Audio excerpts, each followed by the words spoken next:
Hello, and welcome to Broads and Books. I'm Amy. And I'm Erin, and this is episode 104. Happy Idiot. Happy Idiot. This is a song by TV on the Radio. Yes. A delightful little song. Basically, about how ignorance can be bliss, could be bliss. Mm-hmm. We need ignorance to sometimes be happy. That's the premise of the song. And we thought, what a great idea for a theme. Yes. Is ignorance bliss? We're coming at you with the hot topic questions. The topical hot takes, topical discussions. Here we are. Yes. Is ignorance bliss? Is ignorance bliss? Yeah. Well, and I think we have to make a distinction first. So, do you think that ignorance is the same as stupidity? No. I think that ignorance is probably what we're born with. And over time, we unlearn it. You know, we learn new things. We're accepting new things. I think stupidity is willful ignorance. Okay. Just straight up, like, not wanting to learn new things. Denying facts. Okay. Making your worldview fit you. I think that's all stupid. Yeah. Whereas if you're ignorant, you can learn not to be. You can learn about other kinds of people. You can learn about other kinds of situations and history and all that kind of stuff. Right. Okay. That's my thought. What do you think? Yeah, same, I think. Yeah. I had the same idea. I guess I had it reversed in my head for some reason, that I was thinking like being ignorant is sort of a form of choosing stupidity, like you're choosing to stay ignorant about look something. at this. Multiple definitions. Yeah. I don't know. But stupidity always strikes me as like, you're stupid. That's not like, although, yeah, you're right. I think you could work to not be. But sometimes people are just born dumb. Well, that's the thing. There's hot ignorant, take. there's stupid, I'm sorry. and there's dumb. Yeah, and that's dumb, true. I threw dumb in there. Okay. Dumb is totally different. That's right. You're right. All the dumb-dumbs out there. Yes. Yeah, I think we're on the same page. I think we are. I just accidentally threw dumb in there and just really confused things. Because then there's confusion, and that's a lot. And there's condescension. Oh, God. Oh, man. I hate that. Words are fun. Semantics. Semantics. So thinking about ignorance, stupidity, is there something about which you think you are ignorant or stupid or whatever term you would like to use? Yeah, there is. And it is one of those things that I could absolutely choose to fix, and I do not. And that is geography. I will admit that when I took geography in high school, I cheated. Okay. We had planners that had maps in them, and we had a geography teacher who paid little to no attention, and I would just open it and put it in the chair in front of me, like on the floor, and I just so I never bothered to learn anything. This is hang on a second. This is blowing my mind a little bit that you just straight up cheated. I did. I straight up cheated. Like, wow. Actively. Like I really did nothing to hide it when I look back. Now, I'm not using this as an excuse. Literally everyone in the class did it. But now I kind of hate myself because there's things there are even states that I'm like, I know the general area, but I don't know that state. And I'm really bad with world geography. Again, general ideas, but like things that I should know, and I do not. Do you know the continents, and do you know the... Yeah. Okay. Yeah. Okay. Yeah. See, there you go. But sometimes I'm still surprised by things. Like, does geography translate to like street directions and stuff like that? A little bit. Yeah, a little bit. I'm better at that. I figured out how my brain works or how I take in things. I'm not so good with like east, north, east, southwest. Like, don't tell me to go north on this road or whatever. I'm more like a landmark, or I understand where streets are and I can say, okay, that's between those, whatever. Yeah. But there have been quite a few times that I've thought, you really could study a map or like spend some time on this and get better. And then for a while I told myself, well, there'll be a time when my kids need to learn geography and I'll help them and probably pick it up. It hasn't happened. It hasn't happened. Okay. So, yeah. So have you put in your planner now, you set aside like a half hour every week to learn about the world's geography? Yeah, no. See, that's what I'm saying. I'm choosing to just remain ignorant. I don't know it. And then sometimes I get angry at myself. And then the second part of myself is like, that's what Google's for, bitch. Like, I argue in my head about... Maybe geography was more important before we had Google and the interwebs. I guess. Maybe. Yeah. And if you were a world explorer. But, you grew up in Iowa. You didn't become a marine biologist like you thought you would be. I know. So there was no need. And in fact, in college, this is another example of Erin being real Not even ignorant, not even stupid, just dumb. Dumb? I'm going to bring back dumb. I took a class and stupidly thought that it was geography and it was geology. Oh, that's a different thing. Different thing. I learned all about tectonic plates. Oh, boy. And rocks and volcanoes. That too, I think. It was great. I actually really enjoyed the class, but it did nothing to help my geography. No. Yeah. It didn't tell you where the rocks and the tectonic I mean, they did plates generally, were. but we didn't do the deep dive that I think they assumed I got in high school, at which I did not. Because that was also the class that someone sat behind me that was, again, to use the word dumb, and someone gave her a glue stick instead of chapstick. Oh! And she used it. And she glued her lips together. Yeah, that happened in that class. This is also the class where someone super glued their foot to a tile on the floor to pull up the tile. Why are we playing with glue? I don't know. Why was there so much glue? Geography students so much glue. with glue. This was also the class that we badgered the teacher so much, and I don't think he understood that it was like in a mean way, that he would sometimes just break out in like show tunes to get us to be quiet. What? Yeah. Huh. Mm-hmm. You know, I think this comes down to suspect teaching. I'm going to agree with you. Yeah. I'm going to agree with you. Yeah. And to some degree, I don't want to blame him because I think it was a rowdy group that he was just like, you know what? Go ahead and cheat on your geography test. Go ahead and glue shit together. You're going to rue the day that you don't know where states are. And you know what? He was right. He was right. So he had his revenge after all. He did. Yeah. He had his revenge. Do you remember the show tunes that he was singing? Did he at least teach you the lyrics to that? Well, I don't. There was one show tune, and another time he did "Oh Shenandoah." Oh, okay. I long to see your thing, and we're like, what is happening? And I mean, this is back, it's years ago enough that like it was projectors with the markers. Yeah. And he's got like notes, and the room's dark, and everyone's talking, and he's losing control, and all of a sudden he's like, "Oh Shenandoah, my whatever are coming," and you're like, what? What is this lunatic doing at the front of the class? And it worked, but you can't bank on that every time. So I'm still stuck on the glue. Like, why is there glue in geography? So much glue. And can I tell you, that's not the first time someone did that. Okay. I know. Because if they glued, our floor was so old that the tile would come up with their shoe. Like they could get enough force to pull the tile up. I don't know what the long-term plan was. This feels like nowadays this would be like a TikTok challenge or something. Yes. But back then, this was just stupidity. This was just dumb. Just dumb stuff. Yeah. Just dumb stuff. Mm-hmm. He was the tallest person I've ever seen in real life, too. Yeah. Oh. Like over 7 foot tall. Huh. Like he had to dunk to get into his classroom. He had to dunk? He had to duck. Duck. He had to duck. So there was a basketball hoop in the geography class, too. He did have a basketball hoop. That's why I thought dunk. He had to duck to get into his room. Mm-hmm. Yeah. Oh, words are fun. So was that class. Yeah, sounds like it. Nothing at all. Yeah. So, okay, I shared one. Maybe some people were surprised to find out I'm ignorant about geography. I doubt it. But is there a topic that you're surprised to find out that a lot of people are ignorant about? Yeah, and then the last 2 years I've been surprised to learn we don't know a lot about cold and flu transmission. And that washing our hands is a good thing to do just generally. Mm-hmm. And apparently this is a skill and a piece of knowledge that a lot of people don't have. Correct, yeah. And here we are in this predicament. Mm-hmm. And that also translates to a lack of understanding or acceptance of public health and why masks might be a good idea. Mm-hmm. Mm-hmm. So there's that. I think a lot of us are dumb when it comes to that. So science. Okay. I think, and the idea that maybe oils are going to solve this kind of stuff. That's not how science works. That's not how it works. It's not going to do it. It is not going to do it. No, got a lot of dumb stuff there. The other thing you reminded me about before we started recording is what vegan means. Yeah, I am not vegan, and I have on your behalf been angered on a few times where I'm like, that's not what it means. What? I have had to explain to many people what the difference between vegetarian and vegan is, and that's fine but as the years have passed since I've been vegan, a lot of awareness has been spread about this. You would think it might be common knowledge that eggs aren't vegan, but it is not. No, it is not.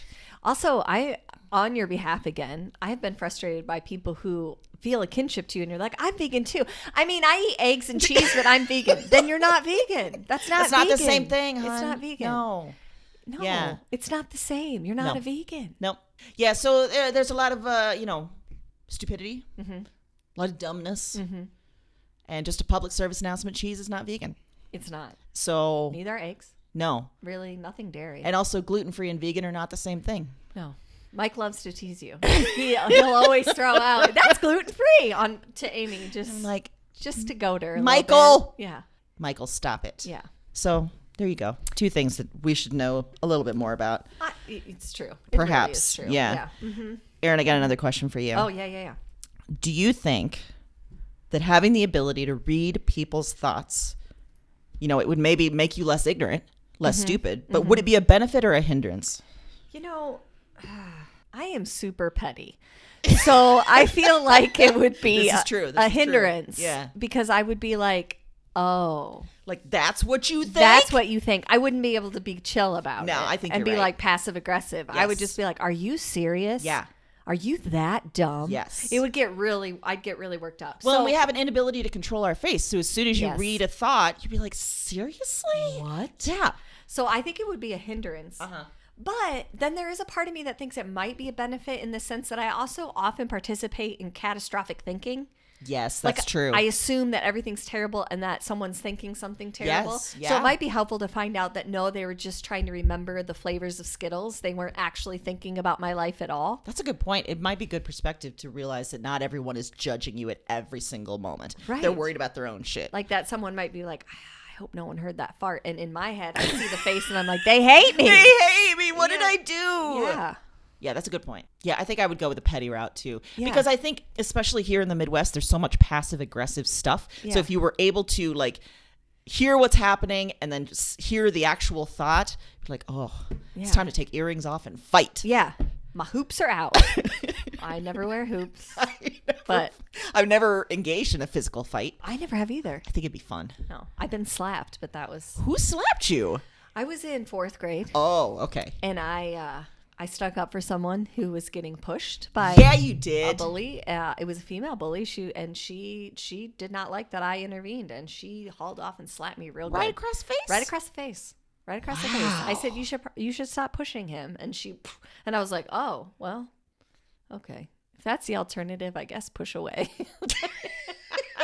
No, I'm just kidding. It was very dramatic. The teacher, I had to go get an ice pack. I mean, yeah, I did not take the slap like a champ. I was very, very dramatic. I like cried. to think that you were upping the drama to show so that the bully would get in trouble. I think so, but I think that there was like a foregone conclusion. She was kind of always in trouble. I think that's probably where the anger was coming from. And looking back as an adult, I could see maybe there was some... There's probably a lot of stuff she didn't have the words for. Exactly. Yeah. Exactly. But Yeah. then, she's like, great, now I got this drama queen who makes full dots above her eyes, crying and getting an ice pack and thinking she's some kind of superhuman. All I was doing was sticking up for someone. Oh, no. Yeah, I think I played it a little you probably lot. I did. milked it. Yeah. I milked it. I mean, that's okay. It's okay. You were learning how to be a human. I was. Also, you put circles above your eyes? I did until the teacher was like, this is enough. Oh, okay. Because I started to make them hearts. And then Oh, she was no! like, stop it. I mean, 4th grade, you're searching, you're trying. I was good big on the into teacher. Lisa Frank, and that stuff sure, is just sure. mystical and magical. Yes. But good on can't the draw a teacher. dolphin. Good on the teacher to just be like, okay, you're too precious. Stop yeah, it. Yeah, she Stop called me over and doing she was like, I just need you to put dots. And I was like, gotcha. What would happen if we changed our handwriting now and started putting hearts above our eyes? Oh, man. Like in your Christmas cards. Can you do that for your business Christmas cards? Can you imagine? I say this because I walked into your house the other day and saw all these baskets that you're giving out for your business to clients, which is very nice. So I think you should include a handwritten note that has hearts for the eyes. I like it. Yeah. And just lots of hearts around it. Now, also, let's keep in mind that I'm not good even at a basic heart drawing. So they were always kind of lopsided and weird. Okay. It wasn't quite. Sure. It was me attempting to be precious and failing, which was somehow worse. I think that is worse. Yeah. Yeah. Mm-hmm. I just remember that was the stage where I was like, oh, my name has an I in it. I could be funky. I could do my own thing. Oh, now I'm going to sign, or I'm going to write your name with heart all the time. You should. Yeah. Mm-hmm. Every episode, I learn something new about you, Erin. Oh, yeah. It's always a treasure trove of delight. Treasure trove of delight. Speaking of treasure troves of delight. Yes. Why not? Yeah. Should we get into our picks? Yes. Okay. So my fiction pick is called Leave the World Behind by Rumaan Alam, and this came out last year, 2020. So it starts with a married white couple, Amanda and Clay, who are in Long Island on vacation with their 2 teenage kids. And they've rented this super luxe home for the week, and it's like ideal. They've been planning this vacation for a while. They're just starting to chill, just starting to decompress. Then one night there's a knock on the door, and outside is an older black couple, Ruth and GH, and they say this is their house, and they're back because something has happened. In New York, there's this sudden blackout. They can't get in touch with anybody. They need to get into their house, and there's no real clear reason or news about that. So they're knocking on the door, the vacationers are trying to get clarity. They're like, okay, great. But the TV is down. Internet is not working great. So they're trying to figure out, A, if they believe this couple, that these people actually own the house. And some of their racial bias comes into play with that. But they're also trying to figure out, like, wait, what is happening in New York? And they're starting to get mobile alerts from, like, the New York Times on their phone, which has some vague stuff about a blackout and a hurricane. And then there's a final message that just says breaking and then just garbled letters. And that's the last thing they hear. And then the internet's gone. So now in this house with these strangers, they're isolated from the rest of the world. And the question is, like, what now? What do we do?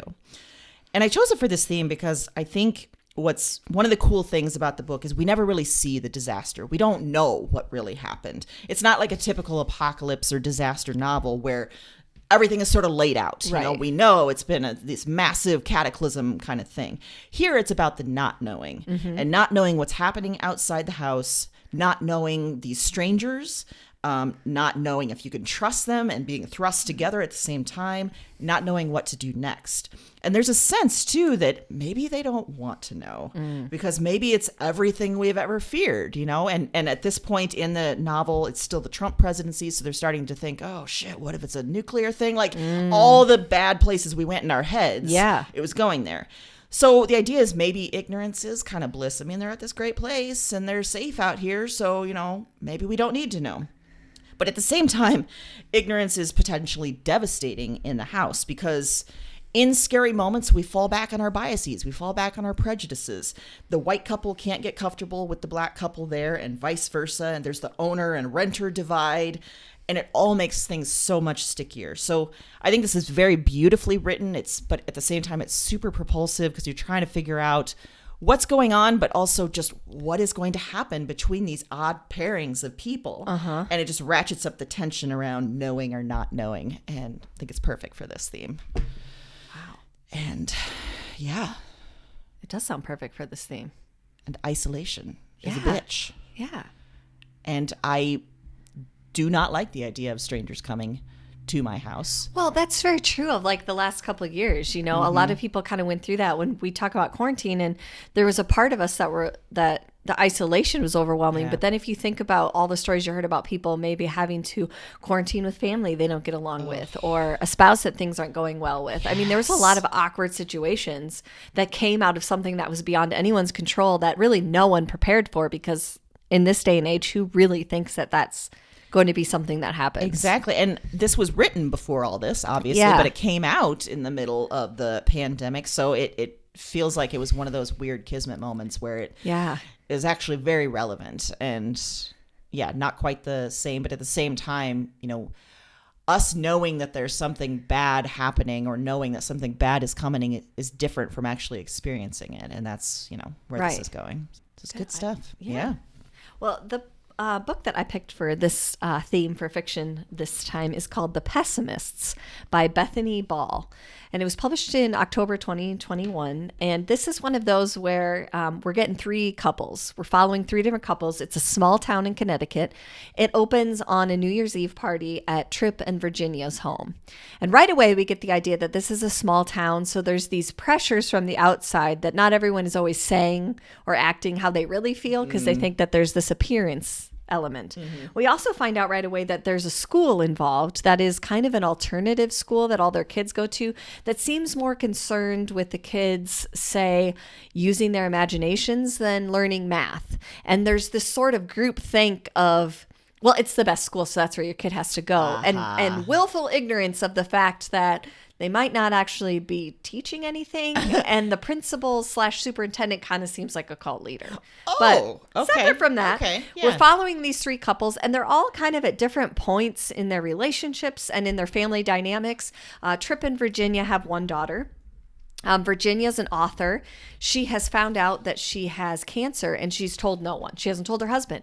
She doesn't even know if she wants to seek treatment. She's in this really dark place. Meanwhile, her husband has become a prepper and is going to random things in the woods and has a treasure trove of guns in the basement she knows nothing about. Okay. Gets drunk on New Year's Eve and shows another couple that's there. And he's like, okay, this is weird. And then you have Gunther and Rachel, who are transplants from Sweden. He got a job and they've moved here, and she was not happy about the move and insisted that, well, the kids need to go to this school because it seems like the best place. And then she realizes early on, okay, something's messed up. But she's thrown down so hard on her marriage and used such leverage to get them at that school that now her husband is completely on the side of the school. Like she pushed too hard. He drank the Kool-Aid and now he won't back out. So all these family dynamics going on, all of these situations, it is really, really darkly funny. Ooh. Like there's just a lot of humorous situations, but in a dark kind of way. And I picked it for this theme because all of the couples have this element of their relationships that work because they're ignoring certain things. Like Virginia, if she clicked in for a little bit, she could see something's going on with Tripp, but she just isn't that interested because she has enough stuff going on in her own head. So she doesn't question that there's this whole locked room behind a door that she just never goes behind in the basement. She doesn't really question that he's going on these trips or seems very stressed out. Rachel's sort of ignoring the fact that she's being minimized in her relationship and not really giving the voice or the ability to make decisions. There's all these things that are happening that they're just pushing aside because we just have to make the relationship work, and we're trying to keep up with the Joneses, and the school's great. It's fine. So I picked it for that, and because there's a major event towards the end of the book that changes everything. Changes all of their relationship dynamics, changes the town, everything. Really something that no one saw coming. But if they thought about it, everyone should have seen coming. Ooh. And it's wonderful, and it kind of happens, and then the book ends pretty quickly after that. But it works perfectly because you've been on this journey with them, and then you find this out, and you're like, okay, that makes sense. That tracks. That this is where they would all end up. So I really liked it. It's kind of one of those that you kind of get immersed in. It's not super plot heavy. It's more character driven. You're following these couples, but I like it too because I think you can find yourself, there's enough characters you're going to relate to one, or at the very least you're going to relate to relationship dynamics, or the idea that sometimes we pretend we don't know something because it's easier, or we just don't have the emotional capacity to deal with it at that time. So I liked it for the scene for that. And I had not read anything by her previously, but I definitely enjoyed this one. Yeah, she does have a back catalog. Yep. I like that idea too of like not seeing things coming because of that willful ignorance. Yes. Like, if you really thought about it, you could see things coming. I think, God, we do that on a global scale. All the time. We do it at work. We do it in our lives. We do it everything. And maybe because we don't have the emotional bandwidth to think about the reality of some of these things that might be happening. Yeah. And that might come. Yeah. Yeah. And I think sometimes we feel helpless. Like there are things that we know are bad, but what do we do as one person? Like I guess climate change jumped to my head right away. Like there's this things that we're all trying to do, but I think we all have this idea, like we know it's not enough, but to really think about how devastating it is sort of would be overwhelming. I mean, so overwhelming. Yeah. And some of us, you feel absolutely useless and helpless. Yeah. I also like the idea of ignorance in a cult. Yes. And, maybe not seeing things that you don't want to see and then realizing, oh shit, I'm in a cult. Yeah. And I think that's one part that sometimes when we watch things about cults or we read about them, we sometimes don't pay a lot of attention to the character that's like okay, I bought into this, but now I have questions. And that was fun to see that in Rachel's character. That's like, wait a minute, you guys kind of sold this as something else, and now I'm here, and I'm like, whoa, everyone just pump the brakes. And kind of how the school responds to her. Oh. Because they realize, like, oh no. We're losing a disciple. Yeah, and she's going to ruin the flock, so we got to do something about her. So, yes. I've been thinking about cults a lot. Oh. Is that because I proclaimed that Ziggy was a cult leader? That, I mean, just generally, cults are fascinating. Yeah, but yes, I've been thinking about cults, and especially about, like, because I think that Ziggy as a cult leader, he was very glad that the cats outside were reproducing, because then it was more disciples for him. Yeah. And that feels like a standard cult move. Absolutely. Like, you want to keep as many people, get them breeding, get them not thinking, keep it all coming. the sex and deadbeat dads. Yes. Yeah. Absolutely. So Ziggy's smart in that way. He's built his cult base by having cats that I haven't been able to capture and neuter. Well, and I think that's one element of all cults that we don't talk about, which is that they completely lack sustainability. Absolutely. At some point, they're going to just knock themselves out. Yeah. And no one. Yeah, because if Ziggy had his way, there would just be more and more kittens, and I would run out of capability to feed them all. Yeah. It's just not a sustainable model. And it feels like every cult should be able to see that, and no one ever does. Right. Like, this isn't going to last forever. It's not possible. Yeah. And Ziggy's going to cut into your food allowance. You don't want that? No. That's probably when it's going to go bad. That's when it's going to go real bad. That's when the real murder is going to start happening. That's when you get the inner part of a cult and the outer part of a cult. Oh, yeah. There's an inner circle and an outer circle. And the branding and all the weird stuff. Yes, oh, God. Yeah. Oh, no. I remembered totally out of context this week the NXIVM documentary where at one point the woman who's got out of the cult and she has the brand on her hip. And it's a scar now, and she's putting scar cream on it. And she's like, oh, this brand, perfect for rehabilitating your cult branding wound. Yeah. Yes. Now, that is the branding message you want. Yeah, that is exactly what that product was intended for. Yeah. Mm-hmm. On that note, really not on that note, because I don't think she wants this associated with any cults or branding or wounds or whatever. Probably not. I have a graphic memoir for our other genre pick. Okay. And it's called Imagine Wanting Only This by Kristen Radke. And this came out in 2017. And Kristen is in art school when her uncle dies. And when she goes back to his funeral, she's taken with this abandoned mining town that she sees on the way. She goes, explores it, and this sparks this fascination with ruins and ruined places. And like I said, she's in art school, so she's a very visual person. And like she's taking pictures of these things. She's trying to capture them, but also trying to really dig in and figure out like why entire communities, entire towns are left behind, entire buildings.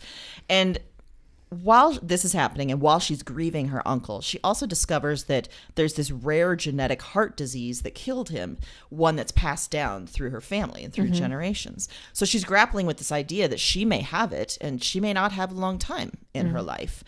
And so part of her book is her journeys around the country and the world, looking at different ruins for her art projects, for this obsession and this fascination. And part of the book is coming to terms with what she wants from her life that may not last very long. Like she's trying to figure out, death may strike at any moment. So with this potentially shorter life than she anticipated, what gives life meaning? Is it me, going out and seeking these ruins for my art and trying to find meaning in that? What is it? And so it's those two things throughout, along with, beautiful illustrations, black and white stuff that's just really gorgeous and striking. And I chose it for this theme because I think that she's obsessed with the idea of knowledge and the ultimate knowledge, which is what would make life worthwhile. What are we here for? Why? How will I feel fulfilled with my life? And I think she's fixated on ruins because people lived there. They lived in these abandoned mining towns. They lived in these buildings. They had full lives, and now everything is gone, and it feels like it's wiped away from the place. It's wiped away from collective memory. It's just completely, just part of history, nameless history. So is there a point in knowing what you want and what you'll do with your life, or is it better just to go around blindly and embrace that sort of ignorance? So I think with these questions, those are really deep, big questions, but I like that she brought it together into a graphic memoir because of those ruins, because of her interest in visuals. And I think it works so well as this memoir because of that, and how these things that she's obsessed with sort of creep into her daily life. And as an artist, Kristen Radke really makes that work very well. So yeah, some big stuff here about like what makes ignorance, what makes a lack of ignorance, what makes us happy, what makes us unhappy. And I don't know if you'll have answers when you leave. Well, yeah, I mean, that's the thing, right? Sometimes we don't get the answers, but it helps us ponder. So much to ponder. So much to ponder. So many black and white ruins to ponder. That's never been more true. I don't know what that means, but I'll agree with it. Yeah. Yes, yep. Exactly. I agree wholeheartedly. And I love a graphic novel. So much. Yeah. And it feels like in the past, like 5-6 years, graphic memoirs have really become a bigger thing. And maybe they were before. Maybe we just sort of became aware of it. But, especially with Mara Jacobs' book and others, it's such a really intriguing way of telling a true story. Mm-hmm. It is. Yeah. Absolutely. Well, I do believe that I have recommended her before. The book that I picked for the other genre this week is by Jenny Lawson. Yes, you did. Yeah. It's called Broken in the Best Possible Way. And she wrote Let's Pretend This Never Happened and Furiously Happy. This one just came out April 2021. And if you don't remember from before, she's very weird and hilarious, but also very poignant in her writing. And this is a collection of essays that is full of hilarious real-life stories that include weird run-ins with her neighbors. There's an entire section of products that she would like to pitch to Shark Tank. Oh, my. Yeah. And a list of times that she literally lost only one shoe while she was wearing it. Huh. So in between all that, though, all the hilarity and relatability, there's something really deep and dark there. And she's very candid about her struggles with depression and anxiety and quite a few autoimmune diseases that she has. And she shares really some dark parts, some times that she's felt very isolated and alone and frustrated. And I picked it for this theme because I picked it for those parts, because she also talks a lot about her struggle with insurance and their refusal to cover treatments, their refusal to cover medicine when she was suicidal, that her doctor said this will save her life. Oh my God. Even just the struggle to get adequate mental health treatment. And I think that we really like to pretend in society certain things are working because it's easier, right? Then we don't have to do anything about it. And sometimes it becomes overwhelming, all of the things that are broken. But to me, healthcare and mental illness are two of those that just keep slapping us in the face day after day after day. And we hear the stories. We hear about school shootings and we hear about tragic events and we have a pandemic, and we're still not to the point where we're talking about what the actual issue is, which is there's not enough coverage for everyone, and there's not enough mental health resources. We happen to live in a state where they've actively shut down mental health resources. They've taken away beds. They've taken away the ability for providers to provide the treatment needed. And I think that this book, while combining humor, really shines a spotlight on how devastating that can be, and just how off-center some of our views and how our system actually works, that it's not. And if we were willing to maybe take a step back and look at how other countries do it, how it's working other places, we might actually make some progress. But honestly, we just willfully choose not to. Absolutely. We just constantly make the conversation about something else. And I think that our continued willing to do that is going to allow a profit-driven and corporation-driven system to continue. And she does an amazingly eloquent job of discussing how much of an issue this is, while also recognizing that she had a certain amount of privilege, that she had the ability to private pay for some of these items. She had the ability to spend time during the day fighting with an insurance company, where other people don't have those options. They don't have the resources to do that, and they're in desperate need of things that could actually help. So I say come for the hilarious stories about her pets and family, but you should stay for the wake-up call that is pretending that everything's fine, because it's just not serving anyone anymore. Yeah. So I liked it for this theme because in this case, I think that ignorance is absolutely a hindrance, and It's causing more permanent damage, and we can all agree we don't want it. We just don't ever further the conversation. And well, like we said earlier, there's a willful element to it too. Yes. And when you think about, especially like other countries, I think other countries may be a little ignorant of how things work here and how fucked up our healthcare system is, as well as how much we hate women just generally. Yes. And in our healthcare and elsewhere. And here it's just a willful, like, well, that's not the real issue. The real issue is everything the Republicans are telling us or whatever. Right. Yeah, absolutely. Yeah. And I feel like we talk about it a lot around tragedies, but we never actually discuss it.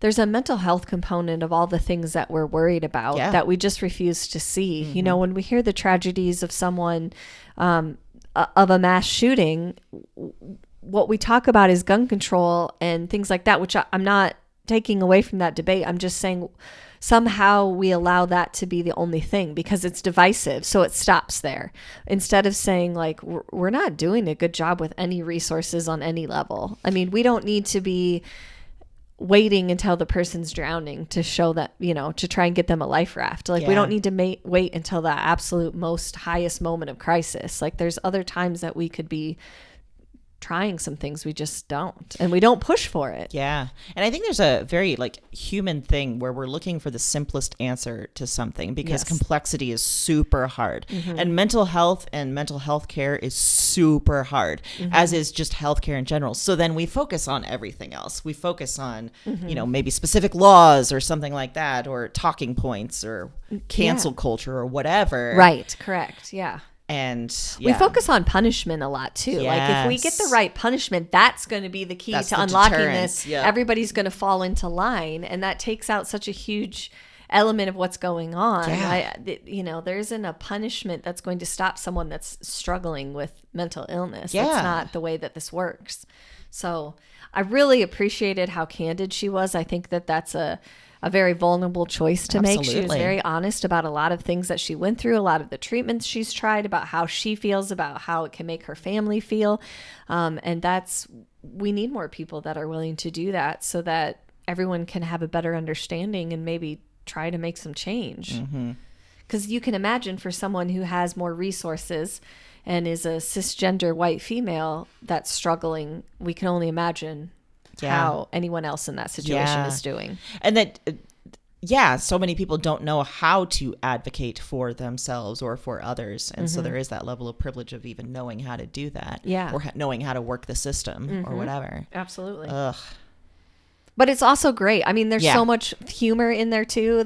She has some great lists in there. There's just some wonderful pieces. She talks a lot about her anxiety. That also, she has a form of agoraphobia where she just really can't go out in crowds. But she's an author in these book tours, and she said, who knew that the pandemic was going to give me the option to do things I never would have done. She was able to do a guest speaking tour at Mayo Clinic.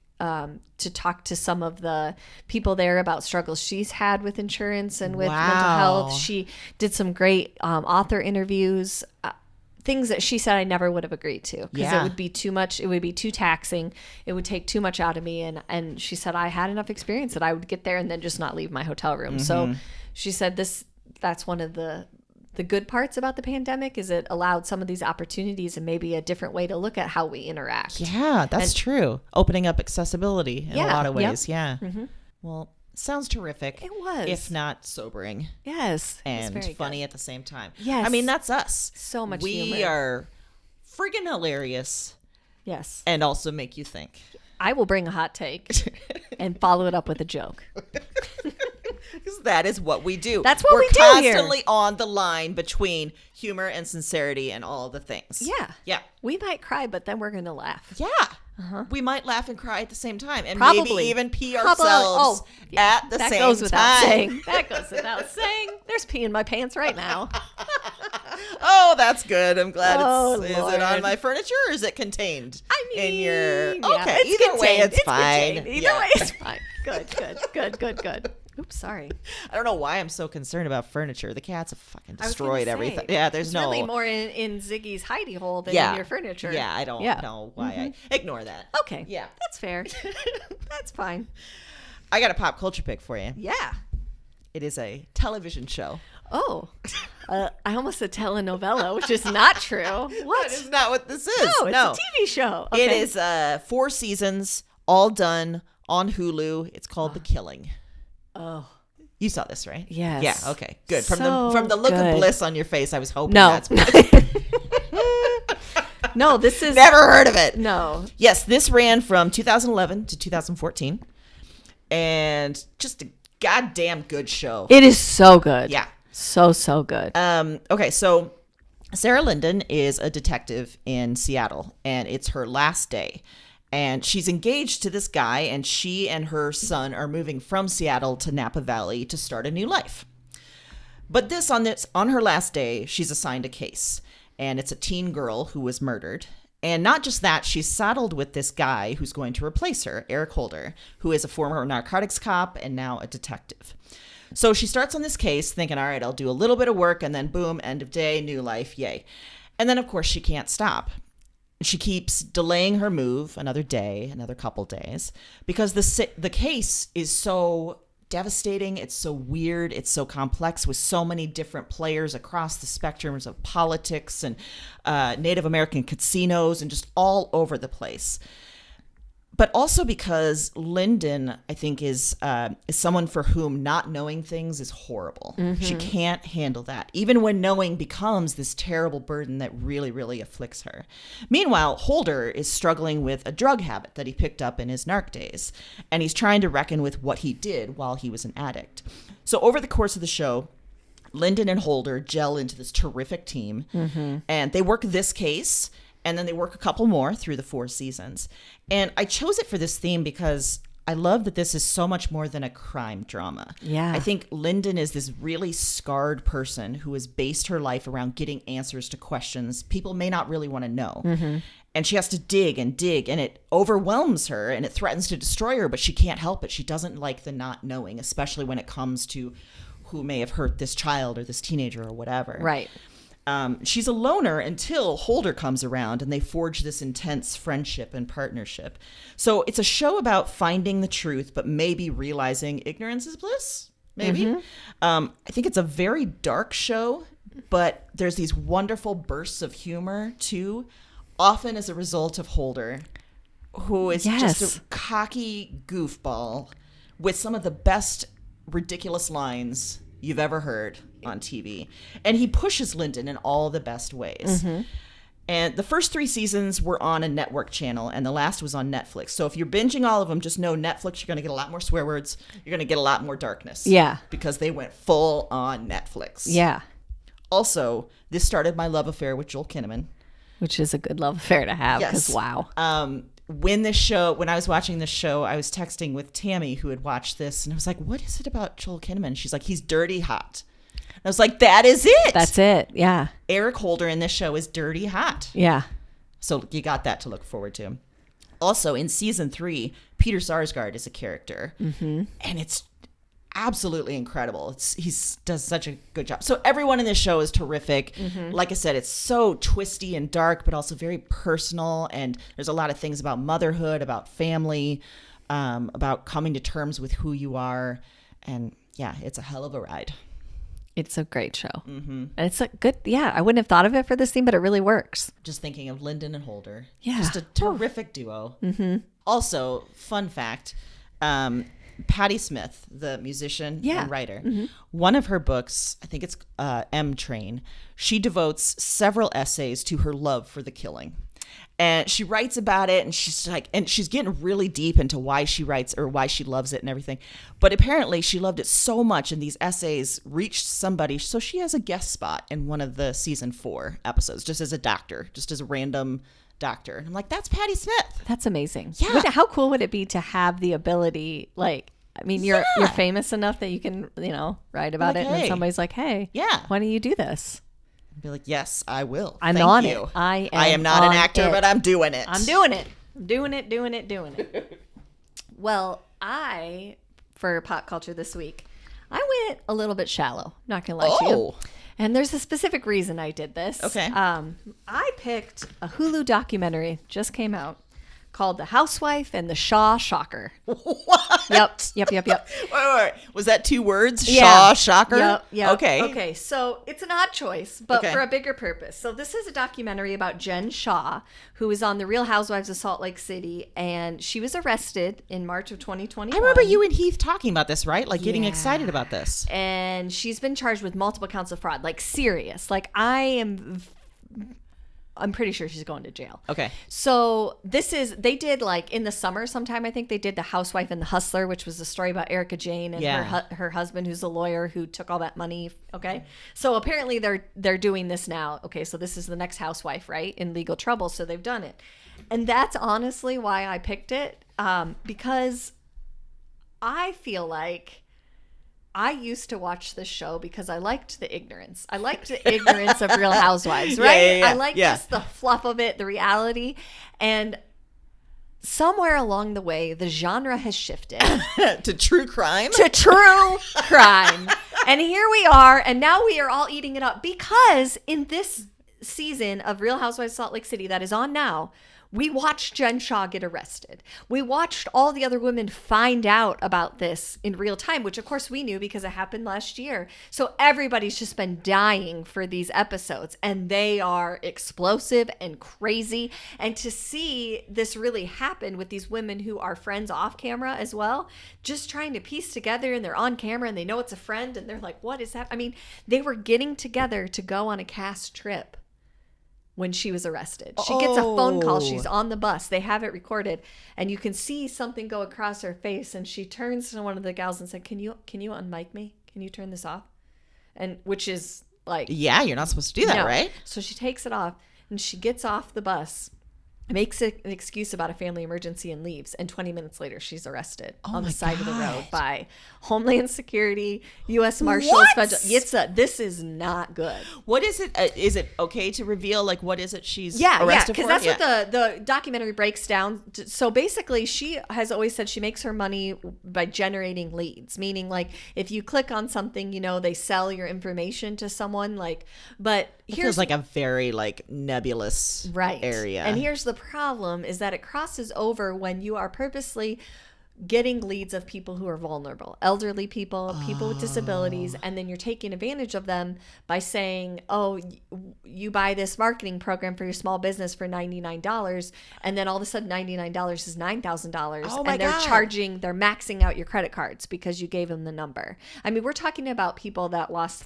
thousands of dollars, and there is multiple counts. There's wire fraud, there's fraud, there's so many things going on. And it's interesting to me, part of the thing about this genre that's interesting, it was the same thing with Erica Jane. You've got this lady, this is only the second season of Real Housewives of Salt Lake City, so when she went on last season, you know that you're doing something illegal and you flash your lifestyle. I mean, that's part of what I have heard, that the FBI has been investigating her for years, that it wasn't just the show. But I mean, it raised the public's awareness of her to be like, how do you have all this money? Yeah. Your husband's an assistant football coach for the University of Utah, and you say you generate leads. And I mean, she said in an interview, she spends like $50,000 a month on glam. What? Yeah. I mean, she spends a lot of money. That seems so scary then, to like sign on to a show that's just portraying all of this. Yeah. And it keeps getting weirder and weirder. More information comes out and you're like, what is going on? And in the meantime, they're filming, and it's bizarre. And it's weird that a genre that started as kind of a campy joke of these Real Housewives. I mean, the name is a joke. And it totally is. And now here we are in this situation where this is like the third housewife that we've seen in serious trouble. Do you think producers are now going to recruit people who could be in potential trouble? Well, and that's what they're basically saying, that all of these, the producers had no idea, because this is how these women present themselves, you know, like everything's fine. They don't know. I mean, they're putting people on TV that they think are going to make good dramatic TV. And Jen Shaw delivered outside of her arrest because she's like the queen of the pop-off. I mean, she loses her mind for no good reason all the time. So she makes great TV, and she's so over the top, and the clothes and the just everything. So, and she calls herself Shaw Amazing, which is why they called it the Shaw Shocker. What? Yeah. The only thing I'm guilty of is being Shaw Amazing. Okay. That's her tagline. Mm-hmm. Yeah. So it is I don't even know how to explain where I'm at mentally with it, because it used to just be this fun, stupid thing I did that I was almost embarrassed of. And now it's like become this underground, like people are obsessed, and it's taken on this very different life of its own, and it's hit the mainstream. I mean, you got ABC News doing these documentaries about it. It's just, I mean, Chris Conley of NTV is in because he's an ABC News correspondent, is in the documentary about Jen Shah.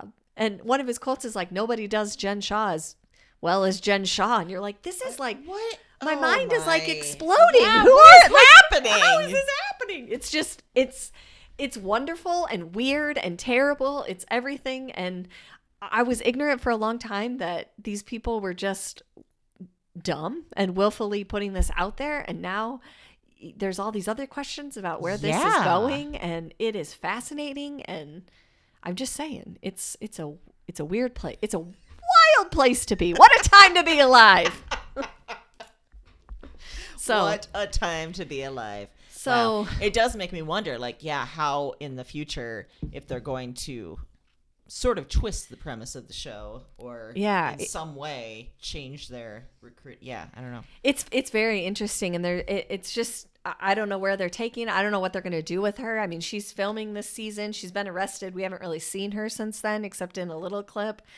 You know, there's lots of questions in the public domain about that. Like, do you keep someone that's accused of these on the cast? Like, you're going to keep paying, but they did with Erica Jane, but Erica Jane wasn't actually accused of a crime. She was divorcing her husband who did all the, so it's very, but like Teresa Giudice, whose husband did all that and she went to jail. I mean, without the show, she wouldn't have been able to recover from that. I mean, she's fully paid back her debt. She's wrote multiple books. She's very successful in her own right now. I mean, she kind of took that and used it to catapult herself further.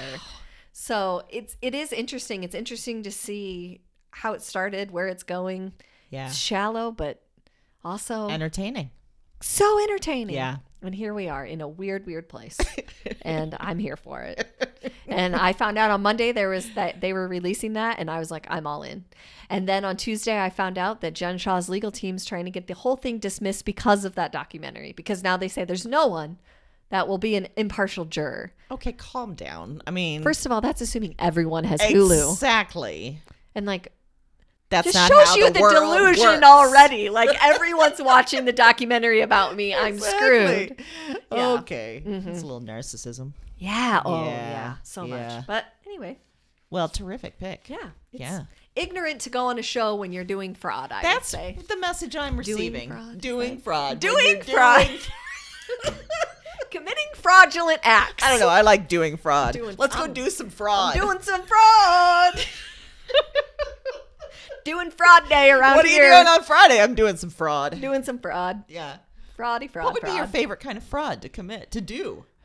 Jeez, I don't know. So many things. Yeah. So many things. Wire fraud sounds great. I don't think I totally understand what it is, but I'll do that. It's essentially that you got money from another, you crossing states. And there's some federal, everybody gets wire fraud if there's money involved, because you can't not send money electronically. Yeah. I mean, unless you're getting straight cash from all these people, which isn't happening. Obviously, you're getting their credit cards. Okay. You committed some wire fraud. Rename that to internet fraud. Yeah, to I stole your money fraud. Yeah. That's a good point. We should rename legal terms to what they actually are. Yeah. Yeah. Like manslaughter. That sounds like a horror movie. Yeah, but it's not. No. It's some sort of accident. What's weird is, it depends on if it's voluntary or involuntary. Oh. But it sounds worse than homicide. It does. And homicide's that's the intent. Yeah. So I think it should be manslaughter should be the homicide. Yes, because you're slaughtering man. And then manslaughter should be accidental homicide. Right. I killed them. I sure did. I sure did. But it was an accident. I slipped and killed somebody. Listen, I tripped. The knife went in. I did it. But who hasn't? Who hasn't? Who among on us your worst day, who hasn't accidentally killed someone? I don't know if you can ever. Anyone can say that. No. Which might be how these women say, you know what, I can't be on this show. Who hasn't committed fraud? Maybe that's it. Maybe their circles is just everyone's doing fraud. Who hasn't stolen money from elderly people that are on fixed incomes? Yeah. Who doesn't explicitly target people with disabilities? Yeah. Duh. Obviously. Yeah. Obviously. Obviously. I think we'll be good at doing fraud. I'm already in. Yeah. We're going to be I don't know great. what it is yet. I don't either. But I wonder if you can get good. charged with fraud just by announcing fraud. Like, I'm doing fraud. And then they're like, you're charged. I'm like, okay. Is that kind of like your copyright? Yeah. Trademark.